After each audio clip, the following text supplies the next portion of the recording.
Dubai में पर्यावरण पर यूएन के COP28 सम्मेलन में पीएम मोदी का संबोधन। कहा, जलवायु परिवर्तन एक सामूहिक चुनौती है। दुनिया के नेताओं से पीएम मोदी ने कहा, सबके हितों की सुरक्षा जरूरी, प्रयासों में सबकी भागीदारी हो। मानव जाति के एक छोटे हिस्से ने प्रकृति का अंधाधुंध दोहन किया। सिर्फ मेरा भला हो, ये सोच दुनिया को एक अंधेरे की तरफ ले जाएगी। पीएम मोदी ने कहा, जलवायु परिवर्तन में विकासशील देश समाधान का हिस्सा बनने के इच्छुक। पीएम मोदी ने कहा, साल 2030 तक हमने लक्ष्य रखा है कार्बन उत्सर्जन 45% तक घटाना है। COP28 सम्मेलन में पीएम मोदी ने कहा, जलवायु परिवर्तन गंभीर समस्या है, भारत ने संतुलन बनाए रखा।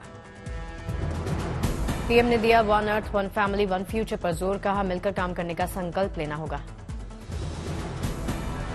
हमें संकल्प लेना होगा कि हम मिलकर काम करेंगे, एक दूसरे का सहयोग करेंगे, साथ देंगे। हमें ग्लोबल कार्बन बजट में सभी विकासशील देशों को उचित शेयर देना होगा। दुबई में पीएम मोदी ने मेजबानी का प्रस्ताव रखते हुए कहा, 2028 में भारत करे COP33 की मेजबानी। यूएई से संबंधों पर बोले पीएम मोदी। कहा, यूएई के साथ भारत की साझेदारी मजबूत, भारत यूएई हरित और समृद्ध भविष्य के मुद्दे पर साथ। यूपी विधानसभा शीतकालीन सत्र का आज था आखिरी दिन। अनुपूरक बजट पर पक्ष विपक्ष का सदन में हुआ आमना सामना। सीएम योगी ने गिनाई सरकार की उपलब्धियां। जैसे दुनिया का दृष्टिकोण भारत के प्रति बदला है, ऐसे ही देश और दुनिया की धारणा उत्तर प्रदेश के बारे में बदली है और हर व्यक्ति बहुत सम्मानजनक ढंग से देखता है। ये परसेप्शन ही उत्तर प्रदेश की सबसे बड़ी पहचान है। सीएम योगी का समाजवादी पार्टी पर प्रहार। कहा, 2017 से पहले यूपी में भ्रष्टाचार और गुंडागर्दी। समाजवादी पार्टी ने मजहब के मुताबिक काम करने का लगाया आरोप। अखिलेश यादव ने कहा, स्वास्थ्य सेवा यूपी में सबसे खराब। कैंसर इंस्टीट्यूट का नाम बदल दिया, लेकिन काम कुछ नहीं किया। जाति जनगणना पर यूपी सरकार के मंत्री सूर्य प्रताप शाही ने दिया जवाब। जनगणना का अधिकार भारत की संसद को।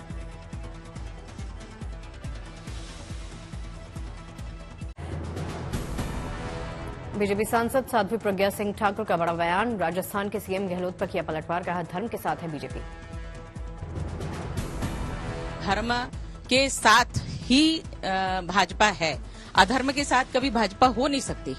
इसलिए जहां धर्म है वहां भाजपा है। राजस्थान के सीएम अशोक गहलोत ने कहा था, अगर धर्म का कार्ड चल गया तो बीजेपी जीतेगी। इसी पर दिया प्रज्ञा ठाकुर ने बयान। मदरसों पर केंद्रीय मंत्री गिरिराज सिंह का बयान। कहा, मदरसों में बंद हो ब्रेन वॉश, दी जाए प्रगतिशील शिक्षा। और इस अवैध को बंद करके वैध मदरसों में विज्ञान की पढ़ाई शुरू हो और अवैध को तत्काल बंद करें। नतीजों को लेकर नेताओं की बढ़ी टेंशन। फिर सीएम बनने के सवाल पर शिवराज बोले, बीजेपी जिंदाबाद। मध्य प्रदेश के गृह मंत्री ने की सरकार बनाने की तैयारी की बात। कहा, 100% हमारी सरकार होगी। मध्य प्रदेश विधानसभा चुनाव में बीजेपी उम्मीदवार प्रहलाद सिंह पटेल का दावा। एमपी में बीजेपी की लहर। हरियाणा के गृह मंत्री अनिल विज ने बीजेपी की जीत का दावा किया। कहा, नतीजे आएंगे तो साफ हो जाएगा कि कहां पर कौन सी सरकार बन रही। कांग्रेस पर निशाना साधते हुए विज ने कहा, इनके पास मोदी विरोध के सिवा कोई एजेंडा नहीं, देश का विकास कैसे करेंगे। राजस्थान चुनाव को लेकर केंद्रीय मंत्री गजेंद्र सिंह शेखावत का बयान। कहा, जनता ने खेला कर दिया है, गहलोत हार रहे।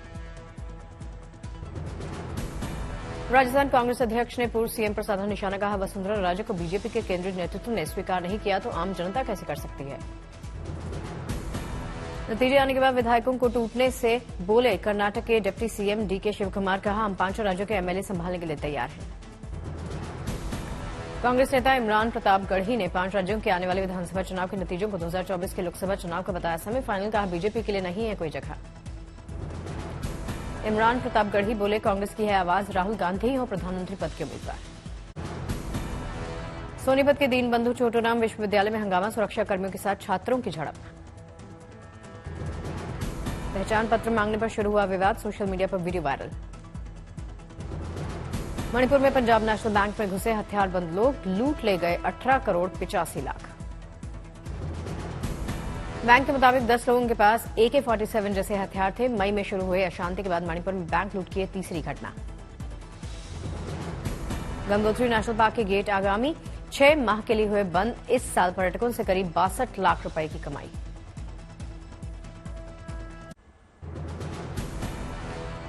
जलवायु परिवर्तन को लेकर ईशा फाउंडेशन के संस्थापक सदगुरु जग्गी वासुदेव ने भारत की भूमिका को बताया खास। दुबई में आयोजित बैठक में शामिल हुए सदगुरु जग्गी वासुदेव।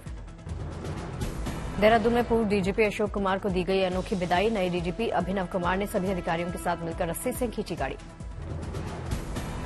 गोरखपुर में बिजली बिल के अजीबोगरीब मामले से मचा हड़कंप। ऑपरेटर की लापरवाही से उपभोक्ता का जमा हुआ 1 अरब का बिजली का बिल। नोएडा में ठगी का आया एक अनोखा मामला। महिला इंजीनियर को 8 घंटे तक डिजिटल बंधक बनाकर ठगे 11 लाख रुपए। नवगछिया में अपराधियों को पकड़ने गई पुलिस पर फायरिंग हुई। बड़ी घटना को अंजाम देने के लिए हुए थे इकट्ठा अपराधी। हॉकी खिलाड़ी कमलजीत सिंह ने फिरोजपुर का नाम किया रोशन। 13वीं सीनियर नेशनल हॉकी चैंपियनशिप में पंजाब ने हरियाणा को हराकर जीता गोल्ड। कर्नाटक में 15 स्कूलों को धमकी भरे ईमेल्स मिले। न्यू अकेडमी स्कूल परिसर में पुलिस सुरक्षा में तैनात।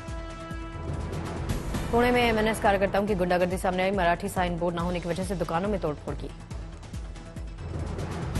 पटना में मंच पर पिस्तौल लहराना एक युवक को थोड़ा महंगा पड़ गया। वायरल वीडियो होने के बाद आरोपी को पुलिस ने गिरफ्तार किया।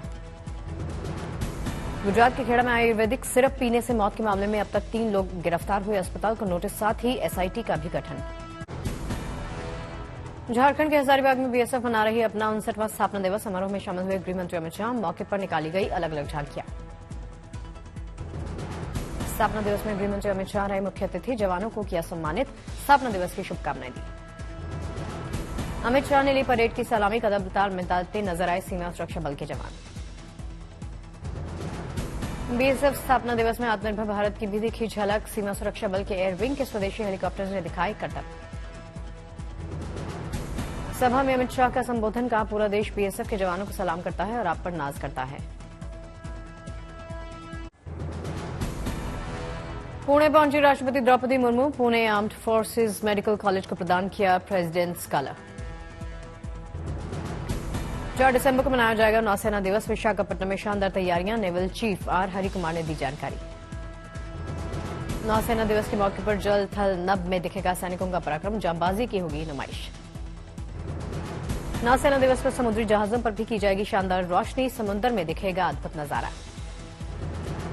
महाराष्ट्र में सिंधुदुर्ग के किले में मनाया जाएगा नौसेना दिवस। प्रधानमंत्री मोदी होंगे शामिल। यूपी विधान परिषद में बीजेपी एमएलसी विजय बहादुर पाठक की मांग। नेताओं की तरह भ्रष्टाचार आपराधिक मामले में लिप्त अधिकारियों पर हो एक्शन। पटना पहुंचे सिलकेरा सुरंग से बचाए गए 5 मजदूर। बिहार के मंत्री ने एयरपोर्ट पर किया स्वागत। दिल्ली के सीएम केजरीवाल ने रैट माइनर से मुलाकात की। उत्तरकाशी में हुए टनल हादसे में 41 मजदूरों के रेस्क्यू में निभाया अहम रोल। महंगा हुआ 19 किलोग्राम वाला कमर्शियल गैस सिलेंडर। 20-25 रुपए बढ़ाए दाम। पटना और भोजपुर पुलिस ने अवैध बालू को लेकर की बड़ी कार्रवाई। 5 बालू लदे नाव और 16 ट्रैक्टर जब्त। राजौरी में हिंसा के खिलाफ राष्ट्रीय अभियान 2023 का आयोजन। लोगों को हिंसा के खिलाफ दिलाई गई शपथ। भारत के उपराष्ट्रपति जगदीप धनखड़ ने आईआईटी दिल्ली का दौरा किया। छात्रों के साथ बातचीत की। कोहिमा में 61वें राज्य दिवस समारोह का आयोजन किया गया। नागालैंड के सीएम यहां पहुंचे। प्रधानमंत्री मोदी ने नागालैंड के 61वें स्थापना दिवस में बधाई दी। कहा ये दिन नागालैंड की विकास सफलता की यात्रा को सुदृढ़ करेगा। तिरुपति पहुंचे आंध्र प्रदेश के पूर्व सीएम चंद्रबाबू नायडू। पत्नी के साथ वेंकटेश्वर स्वामी मंदिर में की पूजा। कोट्टायम के सबरीमाला मंदिर में पहुंचे तीर्थयात्री। सरकार की तरफ से की गई व्यवस्था। मुंबई के बैंड्रा में डब्बे वाले भवन के लिए किया गया भूमि पूजन। महाराष्ट्र के उप मुख्यमंत्री यहां पर पहुंचे। जापान के कोबे में गुजरात के सीएम भूपेंद्र पटेल ने बुद्ध मंदिर में की पूजा, लिया आशीर्वाद। लखनऊ में उद्यमी सम्मेलन का आयोजन किया गया। यूपी के सीएम योगी हुए शामिल। गोरखपुर में लगा सीएम योगी का जनता दरबार। लोगों की दिक्कतें सुनी। भीषण ठंड के बावजूद केदारनाथ में जारी है पुनर्निर्माण कार्य। चिनूक हेलीकॉप्टर से भेजा जा रहा सामान। 500 से ज्यादा मजदूर केदारनाथ धाम में कार्य करने में जुटे हैं। इस महीने के आखिर तक काम पूरा करने का टारगेट है। केदारनाथ धाम में तीर्थ पुरोहितों के लिए आवास, मंदिर तक पैदल रास्ते का निर्माण किया गया है। अंबाला में सर्दियों की शुरुआत में ही कोहरे का सितम, रेलवे ने रद्द की गाड़ियां। बढ़ते कोहरे की वजह से अंबाला मंडल से 1 दिसंबर से लेकर 29 फरवरी तक करीब 15 एक्सप्रेस ट्रेनें और 3 जोड़ी पैसेंजर ट्रेनें रद्द। हिमाचल के रोहतांग में भी जबरदस्त बर्फबारी, अटल टनल के पास मनमोहक नजारा। रोहतांग की पहाड़ियों पर अनोखा नजारा, सफेद बर्फ के फाहों से पटी पहाड़ी। हरियाणा के करनाल में बारिश और ओले गिरने से किसान परेशान, फसलों को नुकसान। प्रयागराज में रेल यात्रियों को दिक्कत हुई, कोहरे के चलते कई ट्रेनें कैंसिल। राजस्थान के सीकर में कोहरे ने बढ़ाई लोगों की परेशानी, तापमान में गिरावट। दिल्ली में प्रदूषण से हाल बेहाल, आज भी गंभीर श्रेणी में AQI। राजस्थान के कई इलाकों में 450 के करीब AQI, स्मॉग की नजर आई चादर। दिल्ली में अभी प्रदूषण से राहत नहीं मिलने के आसार, अगले 6 दिन तक बहुत खराब श्रेणी में रहेगी हवा की गुणवत्ता। मुंबई में लोगों को प्रदूषण से कुछ राहत, कई हिस्सों में हवा की गुणवत्ता सामान्य श्रेणी में। जम्मू कश्मीर के कई इलाकों में बर्फबारी, गुलमर्ग और आसपास के इलाकों में आने वाले सैलानियों के खिले चेहरे।